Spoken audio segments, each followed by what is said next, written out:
This is called the Embroiderer's Helper by Dime. I'm going to use the curve of the ruler with the curve of the t-shirt, and I'm going to line that center where those buttons are. So now I have a line across the center. So that is going to be the center crosshair for my design. Nice.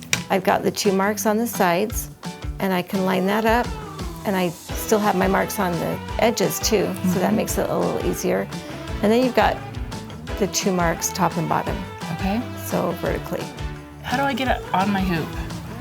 Move the shirt out of the way. I have embroidered the back of shirts to the front of the shirts before. Have you? How did that work out? Not so well. So we kind of pulled that out of the way, got it in there. It's gonna be moving around, and so if you're not watching it, then... This is not the time to leave your machine. Not the time to go get a Diet Coke, no. Okay.